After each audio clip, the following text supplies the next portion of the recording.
Hello, everybody. My name's David Carney. I'm the Executive Director of the Career Industry Council of Australia. Welcome to Empowering Futures webinar series for this month, which is all free, which is focusing on diversity, equity and inclusion.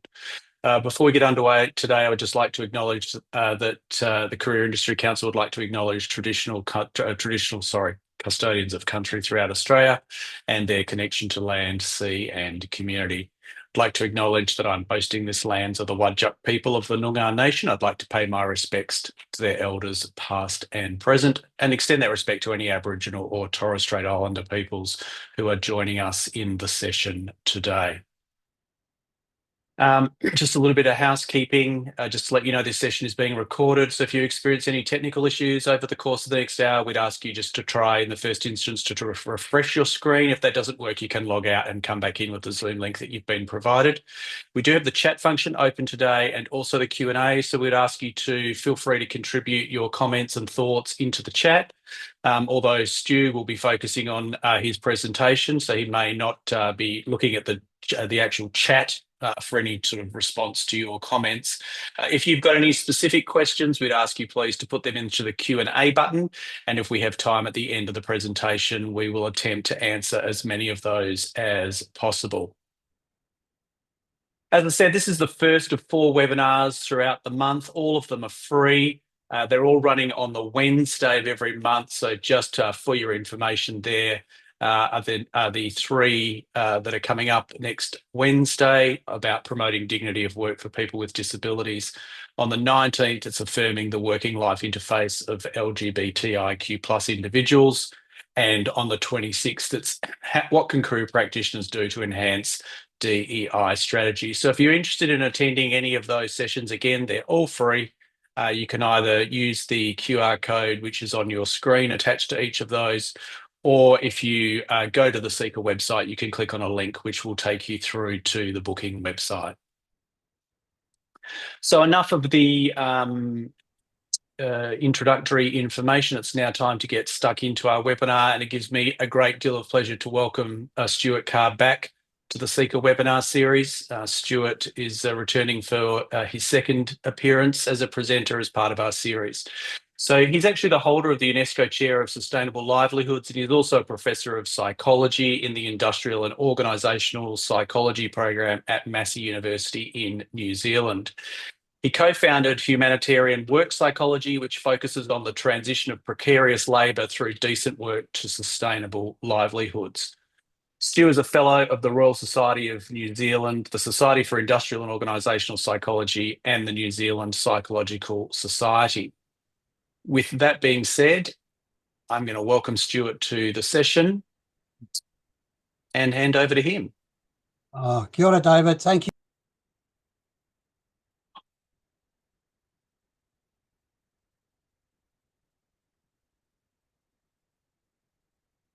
Oh, looks like we just lost Stuart just as he was about to start. Just bear with us. We'll just try to get him straight back online.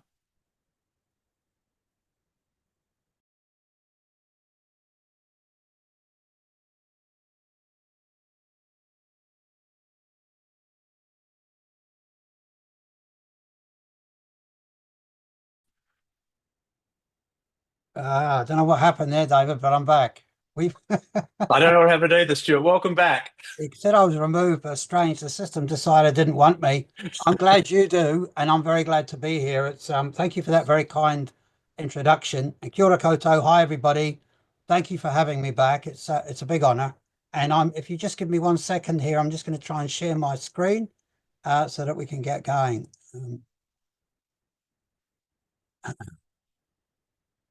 I'm hoping you can see my slides now. David, can you see them all right? Yep.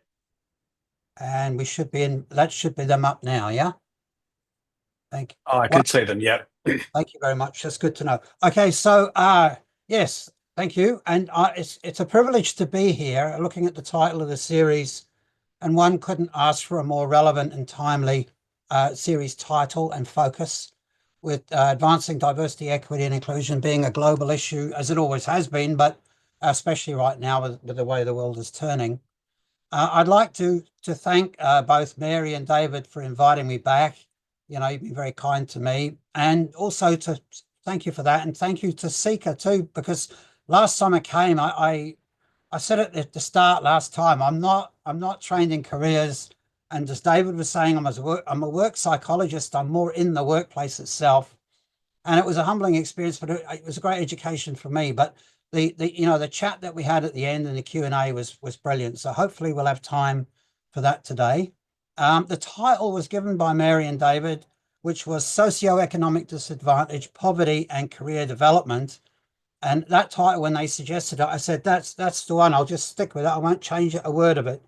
And that's what I'm going to try and do today. As David said, the UNESCO chair, it's on sustainable livelihoods. I'll say a bit more about those later, but it's very important to stress that it's ironic. It's not really an individual chair. It's a group thing. So I'm part of a much wider group of people here in New Zealand, Aotearoa, New Zealand, and around the world that works in the sustainable livelihood space. I would not want to pretend that a lot of the material tonight is mine. It's not.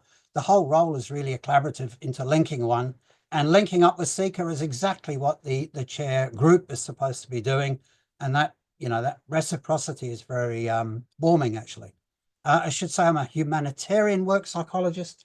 And that really means the word humanitarian is really just saying the gaze of the work that we do is from the worker to the organization. The interests of the worker to the organization, not the other way around.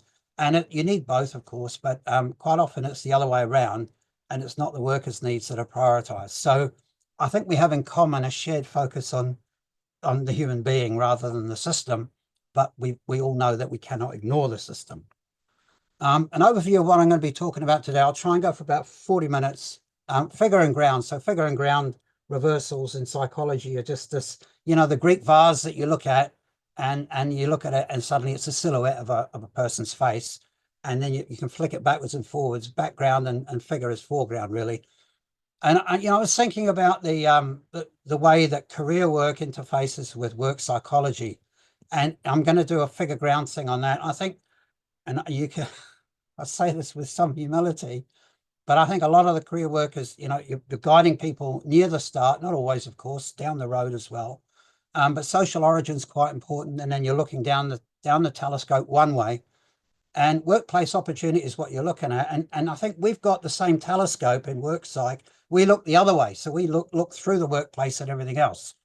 And that balance is obviously both ends of the telescope are important, but they allow you to see slightly different things that may be complementary. And then I'm going to reframe the issue of socioeconomic disadvantage. And David and I were talking about this before, into the UN Sustainable Development Goals. And they're really saying that, we have to eradicate poverty in all its forms everywhere. And the reality is we have a majority of the world's working population is actually doing it tough right now.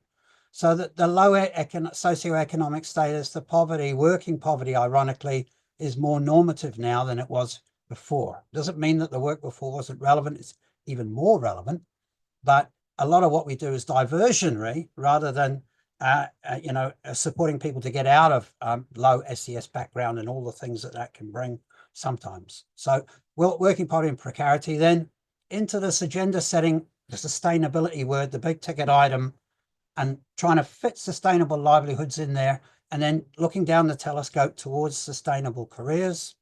And then, drilling down a wee bit more, there is a pivotal role there now. More and more people talking about just transitions, and we've got backlash against that, drill baby drill or whatever, but we've got this idea that the world is in a huge amount of flux, and that, we have to move to a carbon neutral economy. It can't leave people behind. The rise of AI and so on. So a whole range of ways in which the world of work is full of a need for just transitions that's fair to everybody and inclusive. And that includes tackling socioeconomic disadvantage. For example, I'll give an example of retraining to help people build their own sustainable livelihoods, because the world of work and the official job is less likely to deliver it than it was before, perhaps. And then finally, the most speculative bit, the bit that I'm working with a range of people around the world now, a multi-collared approach. So this is taking the idea of blue, white collar, quite an old idea, and say, well, look, people talk about red collar for civil service work. They talk about khaki collar for military work and other forms of military service. yellow collars for artistic work, and so on. So can we rethink the world of work through this multi-collared approach, and that people can wear different diverse collars, and that can add to their career potential in this very uncertain world that we live in, and thereby contribute to sustainable career development in the genuine sense of the word. Okay, so this is the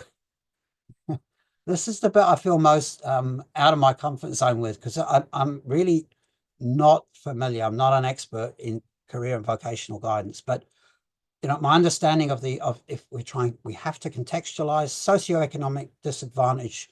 A lot of the work is around social origin into career success. So the SES work has looked at the origins that people come from, level of poverty in particular, economic poverty and status, and how that can play out in one's career trajectory, and how that trajectory can be boosted and supported in ways that enable disadvantage to be escaped from through a decent career.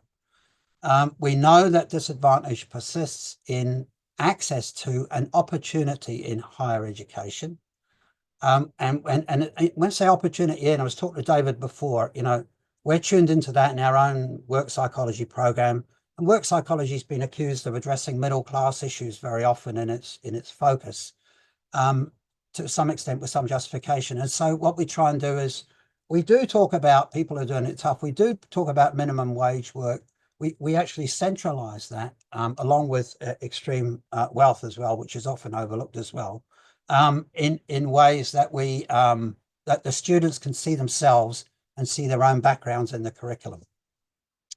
I'm not, we know that those disadvantages can be combated through the education system later on in work.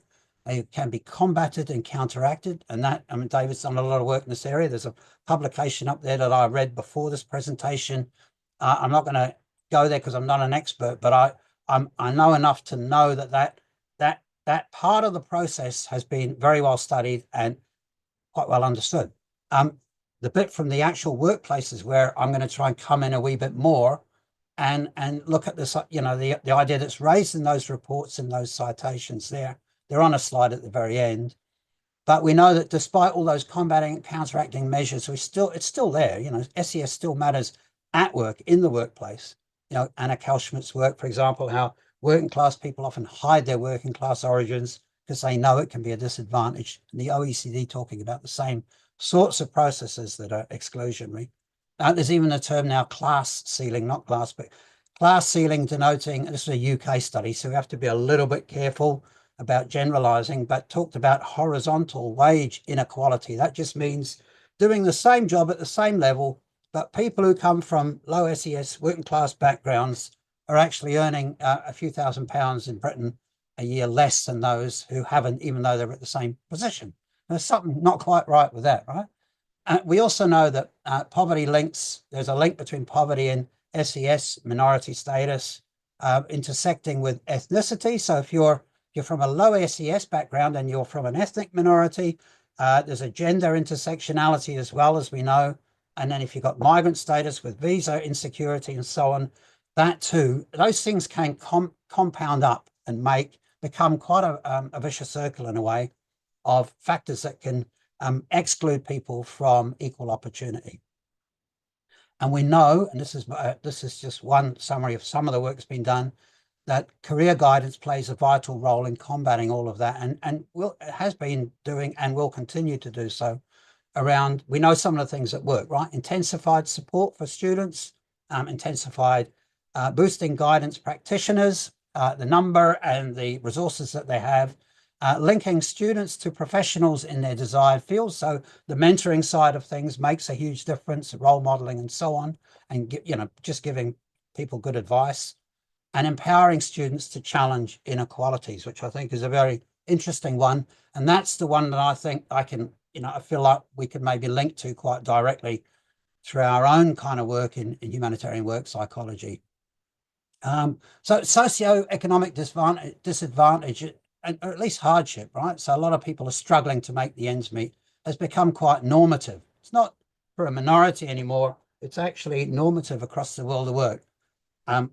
It's certainly the case here in New Zealand that many people are actually struggling to make the ends meet despite being in work. So work was always touted as a solution to poverty. It's almost become part of the problem rather than the solution for people who are struggling. It means that career trajectory guidance is even more vital than ever.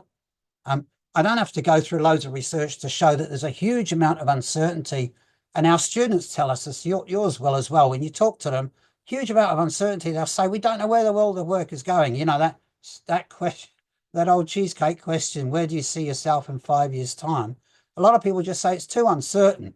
You know, I've got to hedge my bets now, do as much as I can for moving forward and see where it leads. There's a great deal of flux. The world of work is full of moving targets. The stats that come out from the International Labour Organization, various governments, by the time they come out, they're often out of date. There's a huge amount of anxiety there, which is worrying about unspecific causes, but that's not the problem. That's the manifestation of the problem in the labour market and the structures around us. So, you know, poverty is not a psychological issue.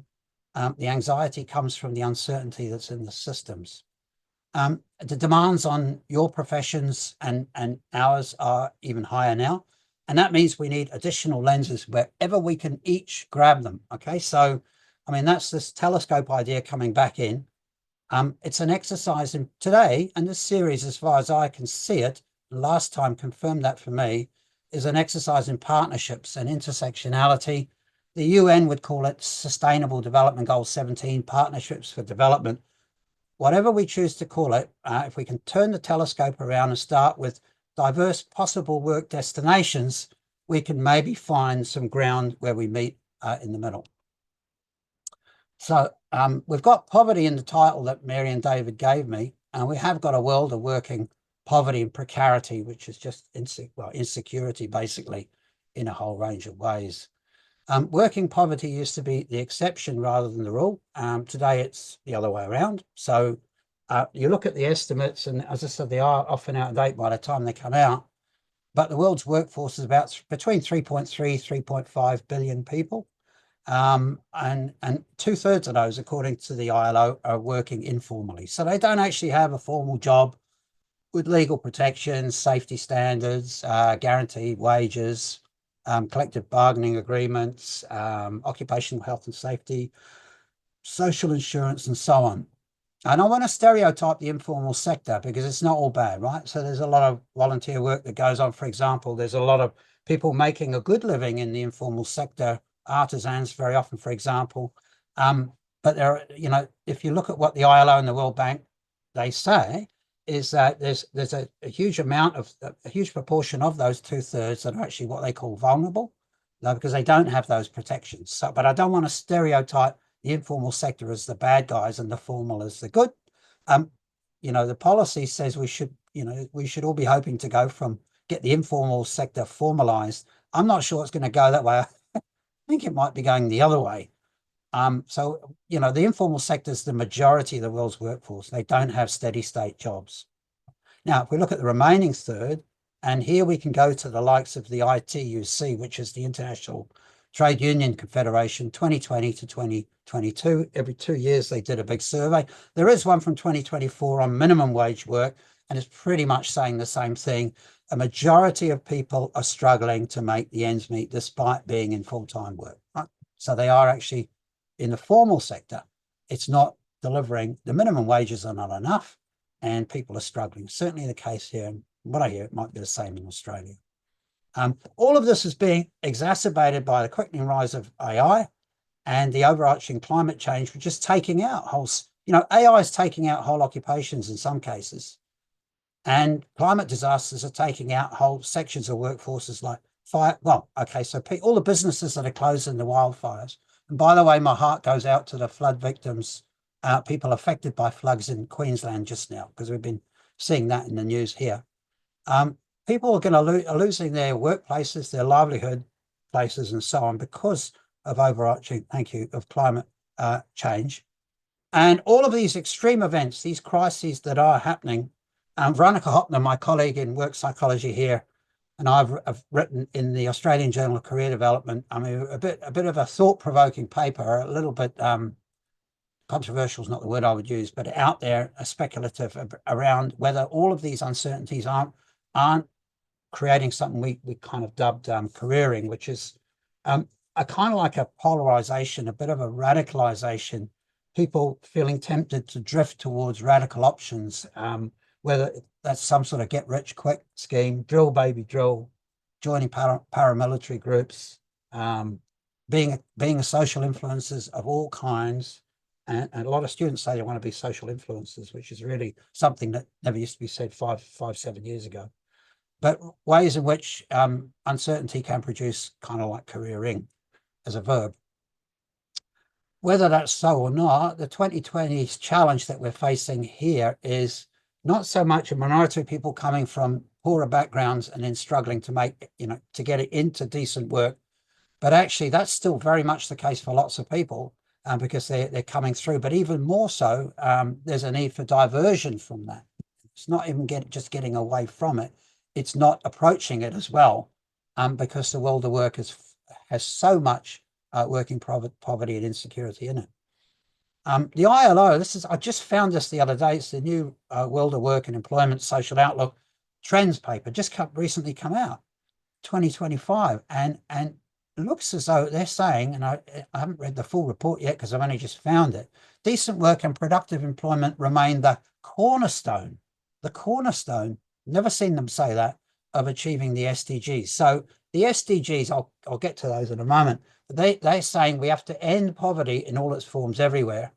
And around that are 16 other goals, access to decent health, access to decent education, clean water, access to clean water, clean air to breathe, and so on. Those 16 SDGs that go around the primary goal of achieving poverty. Number 8 is work, but here central in the 17 because it's number 8. But here they're saying it's a cornerstone, one of the cornerstones of achieving all 17 and the primary goal, which is ending poverty. I've never seen them say that. And it means that it ups the stakes, right? It ups the stakes for what you guys do. And it ups the stakes for what we do in humanitarian work psychology. So never before has it been more relevant. Okay, so I found this. I thought, well, that's all right. Those are global statistics. Let's have a look at everyday life a little bit more. I'm here in Aotearoa, New Zealand. I'm not in Australia, but I did see this on Al Jazeera. Must be an Australia Day, yeah. Australia's economy was the envy of the world. Now it's falling behind was the source of the article. But I found this article and I'm not going to read it because it's not my story, right? It's the person's story. But it's somebody who's gone through university, got a degree, found a job, full-time job in PR, which uses that degree, lives at home, and is still having to work as a part-time gig as a personal trainer to cover expenses. I showed this to a colleague, Veronica, actually had a look at it, and she said, well, there must be some debt there because if you're living at home, unless you be paying some rent to the parents, possibly, but maybe a reduced rate. Maybe there's debt sitting at the back of this. That could be student debt or debt in general. But that's still part of the issue, right? The wider story that's here, and it's one that we hear a lot here in New Zealand as well, is that people are working and they're having to work multiple strands. So you can't just rely on the one-stop full-time job to see you through anymore. It's going to have to be multiple livelihood activities. And those multiple livelihood activities are the new norm. Our students are often leaving class to go and do their second or their third part-time gig or role or job. This is just the reality now. And we have students of all ages and backgrounds and denominations and everything. So, words can paint 1,000 pictures sometimes. What does this mean for socioeconomic disadvantage in our title? Well, I think it means we've got to have a massive reframing, and I think it's kind of undergoing. It's happening. It's a global reframe and a national one. Here are the SDGs. It could have been a map of where I am right now. But I've talked a little bit about them already. So one is over in on the eastern coast there. Number 1, no poverty, and that talks about eradicating poverty in all its forms everywhere: health, education, work, inequality, food security, breathing clean air, clean water, and so on. And diversity I think that this eradicating poverty in all its forms everywhere is saying that we have a multi-pronged challenge in front of us. And given the nature of the world of work, and I'm zeroing on decent work and economic growth, which is kind of in WA at the bottom there at the moment, because that's what we do in work psychology, decent work in particular, less the economic growth. But the decent work bit is the cornerstone that the ILO is talking about. And because the world of work is so riddled with working poverty and precarity, a lot of what we do, and that's us in general, is not only helping people that get away from poverty in their backgrounds, but also stopping them from going into it through their world of work. And in that sense, maybe we can call it a mass diversionary exercise that's underway. That means you have to reframe the whole issue without losing sight of the original frame, which is still equally, if not more valuable, the way we think about being economically poor as a factor that's important in the world of work, not outside of the world of work. So if we go deeper into this agenda setting toward, I guess it's sustainability, because they are sustainable development goals. If we dig in, if we look at what the decent work agenda is defined as, quite important, this was put forward in 1999. This was the year before first of all, the Millennium Development Goals focused on poverty, and then the Sustainable Development Goals, which kicked in 2016, came into effect. They run to 2030. The definition's a little bit out of date because it's 1999, but there's not a lot to disagree within it. Here it goes. So it says aspiration. People have aspirations. So work is about meeting those aspirations. They want to be productive. Let's have less of that nonsense that people don't want to be productive. They do. They generally want to be productive. So that's good. They want a fair income for what they do. Fair day's work, fair day's pay. That's hard to disagree with. It's not a lot to ask for, really. Some security in the workplace and social protection for all. These things are starting to look less prevalent, especially right now. Better prospects for personal development, so some growth, some social integration, which resonates with the theme of this series. A freedom to flex their voice in decisions that affect them.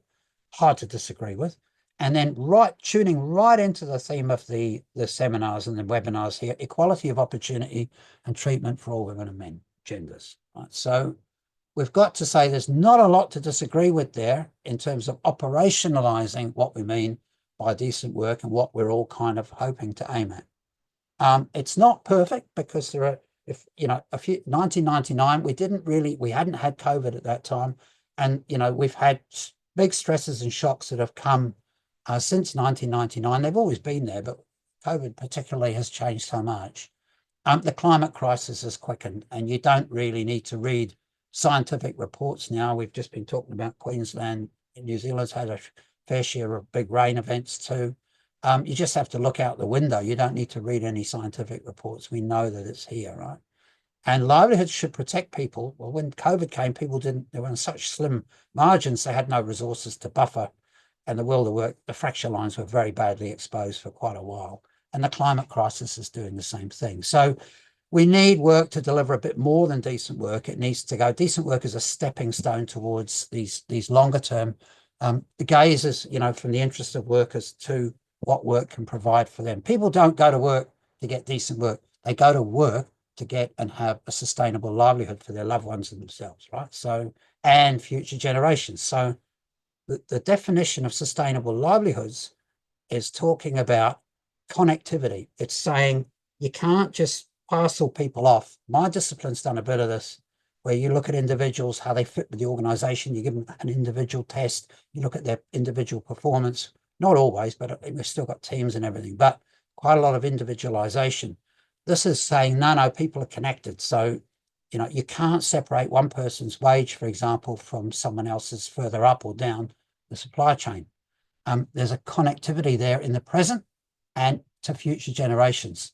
The example I think of for me is, you go to a retail store, they say, here's a t-shirt for $5. You look at it, the stitching's really good quality and so on. But you know that for $5, there's got to have been some wage theft of somebody further up the supply chain. So that store might say, we've got a living wage for all our people here, but that, according to this, is not good enough. It needs to be, the procurement end of it needs to be good, because otherwise you're just taking it from one end of the supply chain to pay another. So there's a concept in this definition, and sustainability is all about this, and it fits with sustainable development goals. It's hard to disagree with that. It's called net sustainable livelihoods. It's Chambers that came up with the phrase. Robert Chambers, who's one of the authors on the definition there. There's more recent stuff on this, but this is the one that's quoted most often. Net sustainable livelihoods is livelihoods are connected, and you have to take into account how they connect with other people's livelihoods, including future generations, the planet, and so on, as part of the equation that would be, let's say, career guidance and would be about work psychology. And I wonder if, I think people are tune into this quite readily. I think our students are kind of tuning in because a lot of it's about their future. And so it makes sense to them. And I think it's a game changer for how we think about work, certainly in work psychology. Okay, so that's all mostly supply. What about connecting with demand? So I found this on LinkedIn from AJ Thurston, and to cut a very long story short, it's a whole range of psychological predictors that were put into a massive meta-analysis of a whole lot of other meta-analyses. And it looks at all the different things that are used to try and predict how someone's going to perform in the workplace, be successful for the organization, perhaps, yes, but also be successful for themselves to some degree, of course, right? So they do well at work. Schmidt and Hunter did a meta-analysis in 1998.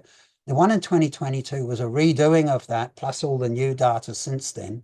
Hundreds and hundreds of studies, thousands of people in both, and even more in the second one. And it was done because there was a technical thing that was found with restriction of range. So, oh dear, we have to recalculate all these coefficients because we didn't get that bit of the formula right before, or it wasn't optimal, which is good, right? So bootstrapping, recognizing we need to improve. And what happened when they did the reanalysis was that you've got the correlation coefficients or validity coefficients. Look down that list. There's one that's sort of horizontal job empirical biodata, but they all bar one actually drop. There's one that goes up in the period from 1998 to 2022 when there's all these new studies going in. Now, I showed this to a psychometric colleague of mine, Prof. Richard Fletcher, who said, oh yeah, what this fella, AJ Thurston, noticed was that the vocational interests became more predictive in the course of time. That's career stuff, right? So it caught my eye. I thought, I've got to show this to you. And the visual tells you something's going on with vocational interests in that period of time that's different from the other trend. Why else would it be an upward slope? It's an outlier, a very interesting one. And Richard said population drift. He straight away said population drift. There's been a change in people's thinking over the course of time. That suggests, and the correlation coefficients, they're never that huge because of all the things that can happen between the test and the workplace down the road. You fall out with your manager or something. But it does tell you that it suggests at least quite strongly that there's been an increase in the relevance. They've always been relevant of vocational interests. What people want to get out of the work that they're doing has become more predictive, and that's the population drift. Okay, so can we have another look at that? Maybe, yes. Okay, global opinion polls. So there's a few of them that do them. The one that I'm going to zero in on here is I'm going to zero in on Deloitte. But Deloitte's have got this massive survey they do every year. In this one it was 22,000, nearly 23,000 actually, of millennials and Gen Zers across 44 countries, including New Zealand. In this study here, and what they found was that one of the things they found was that a sense of meaning and purpose was really important for the vast bulk of those people, right? So if you like vocational interest, almost 90% said that they're looking for more meaning and purpose in the work that they do, and that was a fairly outstanding finding. We've also got the cost of living was the top three concerns that people had. The cost of living was top for another was the top for both generational groups, and unemployment and climate change were the other concerns that were in the top three. They turned about for second and third across the two generational groups. So this is telling us what, that vocational interest and this sense of meaning, the things that are top of mind, the cost of living, right? So it's it's a cost of living crisis, but it's also a wage crisis. It's a non-living wage crisis. And then climate change, which you talked about before, and unemployment, which is workplace insecurity. So these may be signs of that population drift that Richard was talking about. All of this signals that there's a strong need now for just transitions, and a just transition is something I'm going to have a look at now. So if we're talking about a just transition, we're transitioning from where to where and enabled by whom? Those are questions that sprang to mind for me straight away. We've got obviously from school to work. So school to work transitions are very important. Career guidance goes in around that, and that's a hugely important function. And then we've got a school to work, and then of course school can go through primary, secondary, and into university, tertiary. So that's a huge area. From work to work. So people who are in jobs that don't meet that sense of purpose, that don't do enough for climate action, that aren't secure enough, that don't pay enough, that are indecent in lots of different ways. So people looking for work to work transitions. Transitions away from working poverty into cost of living wages that actually meet the cost of living. These are kind of like maybe new priorities in some way. People being concerned about doing no harm to, and ideally helping to regenerate, not just doing nothing, but not just being neutral, but actually regenerate planet Earth. And then to leave nobody behind, all right? So that's the net sustainable livelihoods bit there. People may be more consciously tuned into not, social responsibility is, I think there are signs that it's coming up in people's radar, coming up on organizations' radar. There's less greenwashing now, but there's also more about not leaving people behind. If enabled by whom, reading around in social psychology just recently, they have a concept called scaffolding, and scaffolding is the structures that are out there to help people, to help people put up, if you like, a sustainable livelihood and maybe a sustainable career over the course of time, because careers are livelihoods maybe over the course of time. I want to give an example of a city. So cities are very important structures that can help. There's one that Veronica and Julia Loch and I have written about, a case study of Katowice in Poland. Katowice was a coal mining town, heavily near Krakow, huge amount of coal mining, and they transitioned away from coal. They had some support from the EU and so on. There were a number of factors that had to line up, but they moved away from heavy dependence on coal into cultural events, high tech, and gaming. And the city's actually made the transition. Now, the city council provided training for the miners to move, dyed-in-the-wool miners and so on, to move in from one kind of a livelihood into a more sustainable form. And it isn't finished yet. It isn't done, but it's a lot better. The city's a lot cleaner. The air's a lot cleaner. The wages are good, and the transition has pretty much been enabled to happen. That's a good news story of a city, and cities around the world are actually huge engines of change, but they're kind of like a scaffolding. If the city's doing the right thing, it can help people, right? Now, I used to work many years ago, in 1993 to 1998, I worked in Newcastle, New South Wales. So I've got quite a soft spot for Newcastle.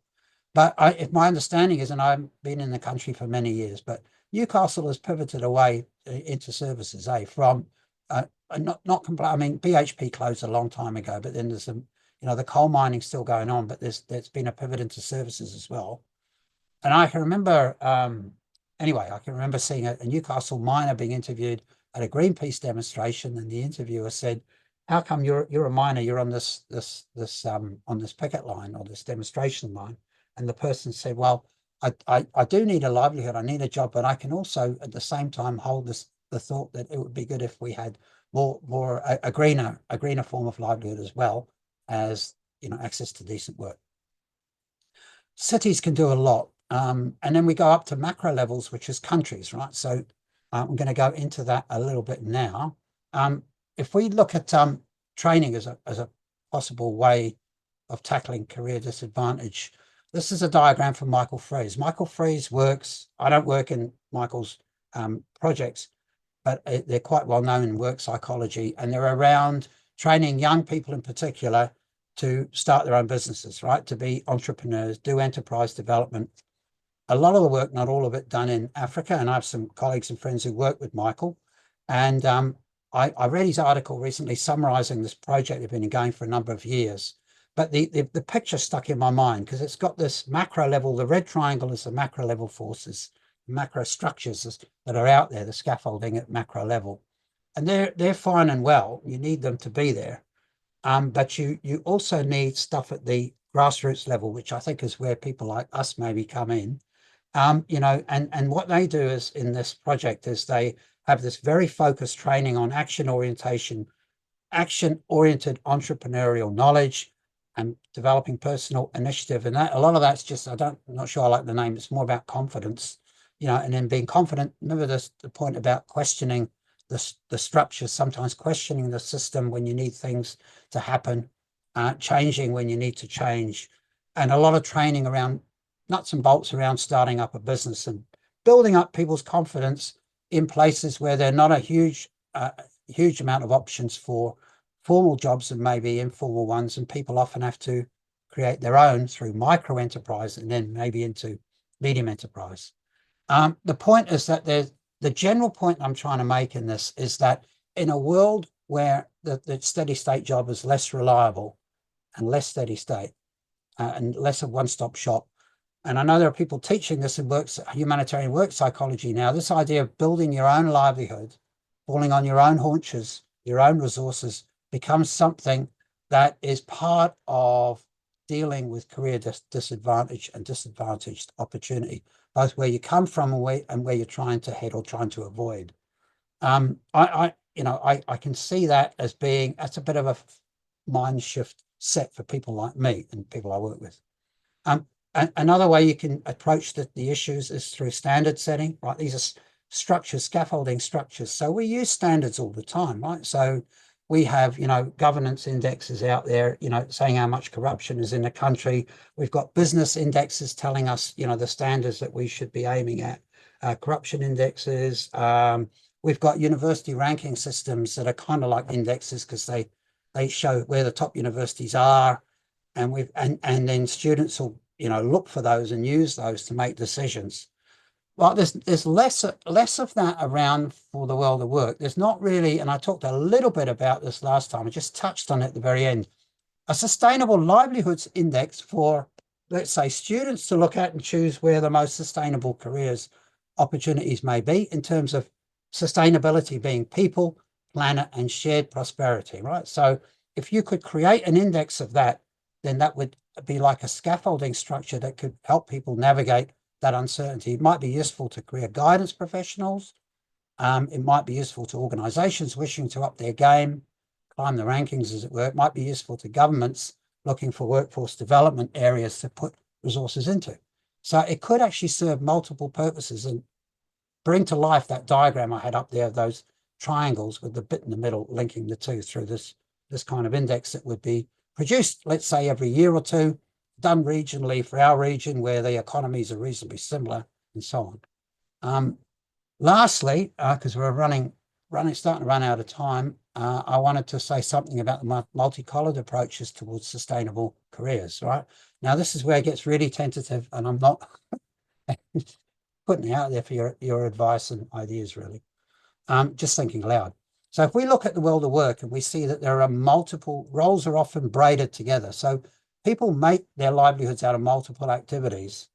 Maybe if we think about the destinations and the stations along the way of a career that people go and travel, that could be, if we think about that as multi-braided and less about jobs, which are becoming rarer and rarer, actually, especially decent ones, and have this called a multicolored reframe to navigate mobility out of poverties of opportunity, right? So, a collar can be worn around, and if you imagine different segment, rather like the picture behind me from the SDGs, but you imagine different collar notches that would signify the sorts of things that a person is interested in, the vocational interests, and the things that they're skilled in and qualified in and want to do and contribute.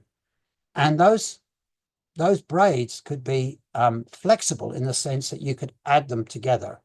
And so what we've come up with this metaphor of a wheel, the wheel of work.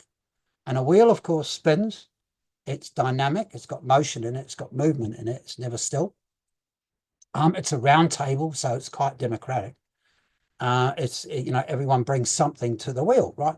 And so now the first thing I want to say is on the left-hand side, what we've done is we've just taken, and there's 23 of us in this team, so it's not me at all. But we've taken the, like blue collar, white collar, and other colors that are out there in the literature. They're not in the sort of journal literature so much, but they're in the practitioner literature, and people use the words in everyday work conversations. Green collar work's good example. There's extractive as brown, unfree work orange because of the orange jumpsuit connotation.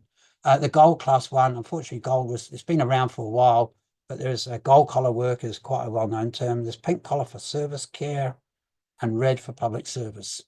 And we said, well, okay, first thing we've done, I'd ask you to imagine that these segments are not in a sort of clock face order. They can be in any order. We realize we've got to randomize them a bit more. Starts with informal, goes around a goal. We don't really want that. We want this more like a kaleidoscope to come across, the idea that they can be interchanged and interleaved.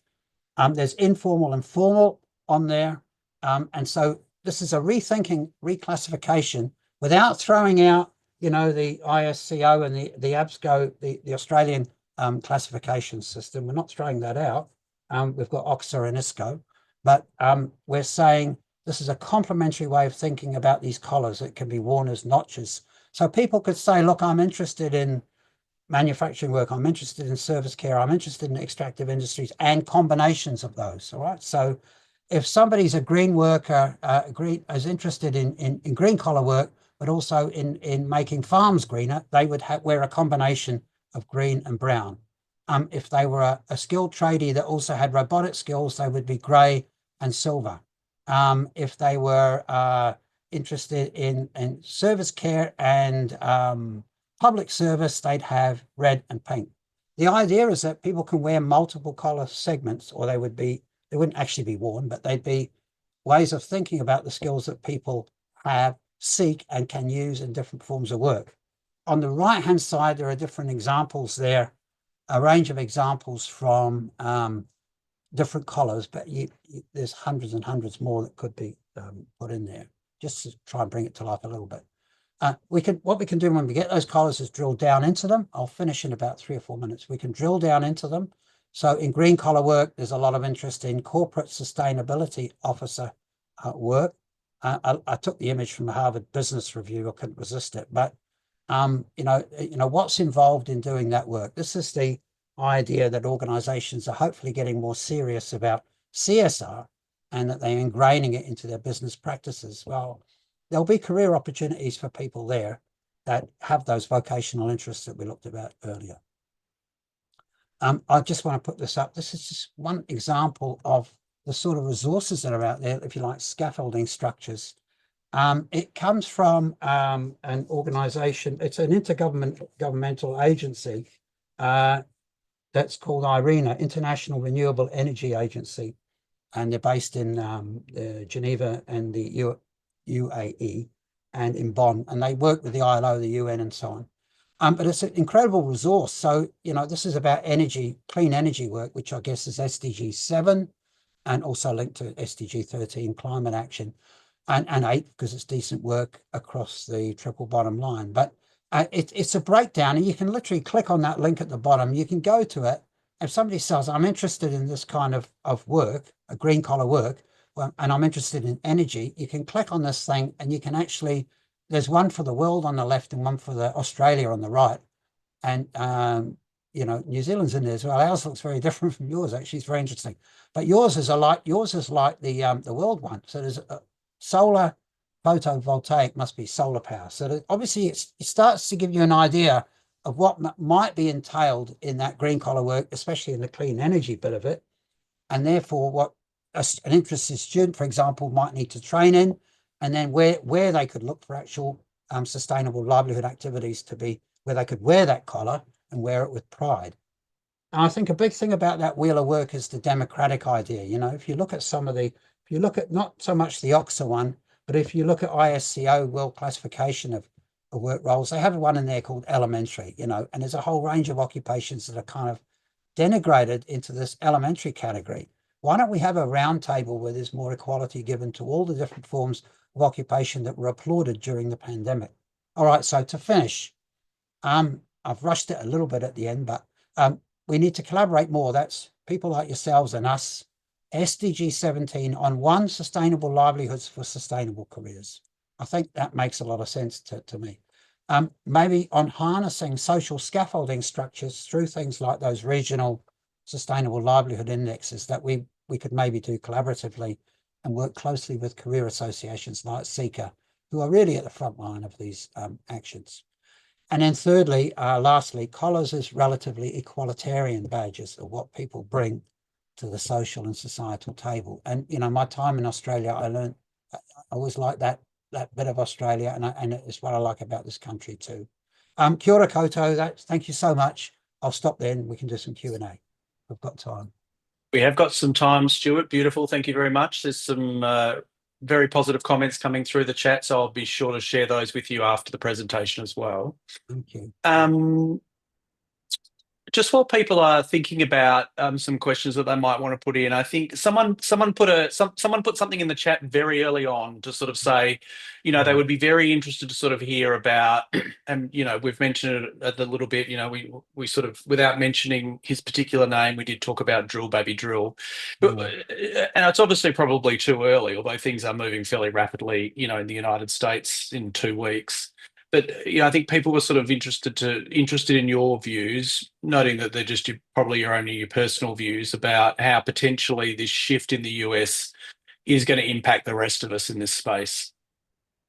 I think it will. I think what's happening there is happening here, right? So it's not like it's maybe more overt there, but people are very anxious. I think, you know, and there's different ways of reacting. If somebody can come along and make promises to them about solutions out of that crisis that may appear, for a short time anyway, may appear appealing, and people may lash out too, you know, that idea of careering, you know, drill baby drill. But so I actually think it's part of a backlash against green initiatives, and it is a reaction as well to the fact that the world of work hasn't delivered. You know, we were talking earlier about people going to working long hours and still not having enough to actually pay the bills. And you know, that was a key issue, obviously, in that US election, and it's a key issue everywhere. There's so many people. Those stats don't, you know, they say some stats lie, but I don't think those ones do. There's just too much hardship out there, and that creates a bedrock for those kind of reactions. Well, let's drill baby drill. We'll put bread on the table first, and we'll worry about the climate later. The problem is we don't have the time to worry about the climate later. And climate science, I don't think, is connecting enough with people because it's not taking the world of work and the world of careers and the world of livelihoods into account enough. So I think what's happening in the US is the same thing as what's happening here.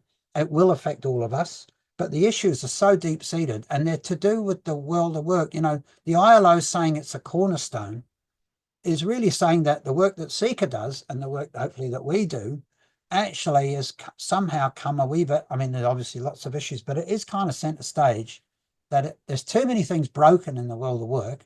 And the way out of it, I mean, nobody has we're all at the races really when it comes to that. But what we can do is rethink.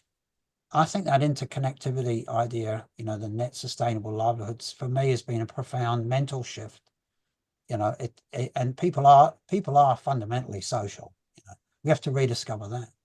But we can't lose, a livelihood has to deliver a livelihood. So how we maximize that, I mean, I'm running out of road here myself, but I think it will affect us, yes, but it might be an opportunity to change things. There you go. Stuart, you should be able to see on your screen a Q&A button, and there's a couple of questions in there. I have got it. Yeah. If you just click on that, you should be able to see them. Yeah, AI destroying jobs, but if your worksite there's many more. Yeah, the AI question is a good one. I don't think anyone. I mean, I worked with a robotics engineer for many years, and you know, it is changing. It's taking out whole occupations, and we've got, you know, conservative commentators here saying whole occupations have been taken out, but it will create new ones.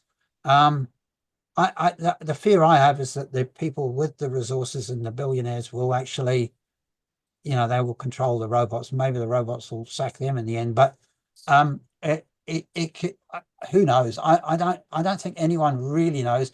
AI has the potential to replace lots of dangerous, dirty jobs.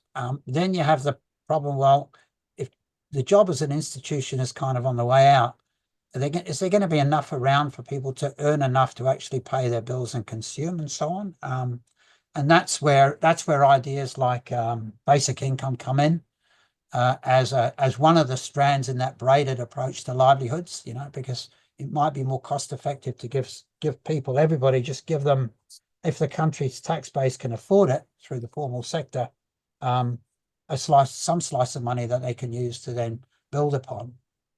If you haven't got that tax base, then it might be things like social enterprises. So AI is a disruptor. It's a huge disruptor. Nobody really knows where it's going to end up, but it's almost like science fiction becoming science fact. But it's something that, again, creates opportunities, and it's about us combining our forces to argue for the wiser options, the more sustainable options in the way that AI is used. Can I go to Louisa's question? Free workers. Yes. Yeah, living wage in the future. Yeah, I think we have to rethink what we mean. We're going to need credit notes of some kind in order. I mean, the basic deal seems to me, at a very basic level, to be you go to work, you produce things, you give something to society, and other people do the same, and then you have credit notes for those that enable you to exchange the products of everyone's labor. So wages you're going to have some kind of credit note system, and living wages aren't just about a dollar rate per hour. There's a whole range of philosophical beliefs around that. And it's not just about the wage you get in one job. I mean, the ILO is now talking about living hours as well as living wages, and working hours rather than jobs. So there's an hours shortfall in the world, and that's getting bigger. So somehow or other, there has to be this idea of people building their own livelihoods is not incompatible with living wage. Living wage is a big house concept, I think, can handle that. In regards to youth and work, how do you feel is the best way to prepare young people to get into the workforce? Oh, that's a really good question. I don't know the answer. The entrepreneurial training approach is one strand, perhaps. Making your own livelihood with colleagues working in South Africa, we have to exchange more with them about the kind of material they're teaching. But if you ask students what they're going to do, young people what they're going to do with their livelihoods, a lot of them will say they don't know, but they're going to do. They can mention a range of things, some of which are things like building a business up online or being an influencer and getting money through hits and so on that come people looking at their videos and so on. All the questions disappeared, but anyway, yeah, oh yeah, here we go. The preparation is that we have to change. I think we have to move away from the steady state job as an assumption. I'm not saying we all make it, but it's often there in a lot of the existing curriculum material. And moving, I think I actually think the multi-collared approach is going to give people more options, and then use those structures like that IRENA database to help people choose things that will give them the skills they need to wear those collars or those collar segments with pride. So I think you don't throw out the ISCO and the OXO and all that, but you also start to think more from the worker's point of view, what they need to do to get them ahead. That gaze thing I was talking about at the beginning. Living wage without impacting on broader social and motivational.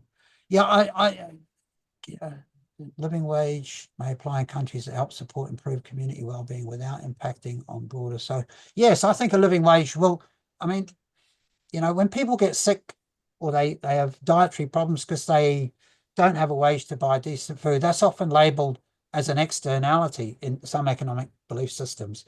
It's not an externality, it's an internality. And the reality is that if you look at the evidence around non-living wages, they create huge health cost burdens for society. It is actually more cost effective to have living wages. Part of the problem is the minimum wages are mandated by government, at least in the formal sector. Living wages are chosen by organizations that have to be socially responsible because they're generally higher than a minimum wage is a subsistence wage. So the issue is that living wages are an issue of choice for many organizations. I think that quite a few of them, some here, for example, some of the banks here in the middle of the pandemic made a decision to go living wage along entire supply chains. And when you get that supply chain philosophy coming through CSO work and so on, you get a shift towards net sustainable livelihoods. And that's something that will gain in importance if society is to hold its fabric together. I don't know if that answers your question. Anyway, it's a toughie. It's a real tough one. I think we're dead on time, Stuart. So you did well to get through the question. So well done. Oh my goodness. Look, thanks again. Look, in preparing for this session, I think it was we had some great discussions, as we always have in the past. So it's been a pleasure working with you. I think that, as I said, when you look at the comments when I send you the chat, it has resonated with people. I think there was a lot of also really positive comments about the wheel as well. People were quite excited about the wheel. So I think, that's encouraging as well. I think, as I said to you, when we met to prepare for this session, so we ended up having over 650 people register for the session. So clearly the topic is of interest to people. So although there is a shift starting to occur, not just in the US, unfortunately, it is starting to occur globally, that there is still interest, particularly for those that work in the career development field, because it is sort of core business for us as well, that this is of interest. And I think even broader than the career development profession, there were a number of people that registered for today's session that were working in DII in organisations, business organisations, that aren't career people, that were coming to listen as well. So thank you for giving up your time, and thank you for sharing your expertise and always being so generous with your information. So it's been a pleasure as always. Oh, thank you. I can't thank the people writing in just now. It's always it's great to meet you. I feel free to stay in contact, and and congratulate. Well done to Seeker for organising this, because what you're doing is right at the front end of things. And I think those changes, you're engaging with them in a way I haven't seen any other association organisation do. So keep up the great work, and thank you so much for having me along. Thank you, Stuart. Thanks for those words. And finally, to our people who attended live and are watching this on a recording, thanks for your interest in the session today. As I said at the outset, this is the first of 4 webinars that are all free throughout the course of the month. If you're interested in any of the other remaining webinars, just visit the Seeker website, which is seeker.org.au. Click on the events page and you'll be able to find a link to register for the sessions. A recording of today's session will be provided to you by Friday, so you'll have an opportunity to re-watch that if you wish. There is an expiry on that of 14 days. So we would ask you please to make sure that you watch that recording within the 14-day period, because we don't reactivate recordings once they have expired. So thanks again, everybody, for joining us, wherever you joined us from today. I know we had people from outside of Australia as well, particularly New Zealand, and up in through into Asia as well. So thank you for that. Stuart, again, thank you very much, and have a good evening, everybody. Thank you, guys. Bye-bye. Bye, folks. Bye-bye. All the best.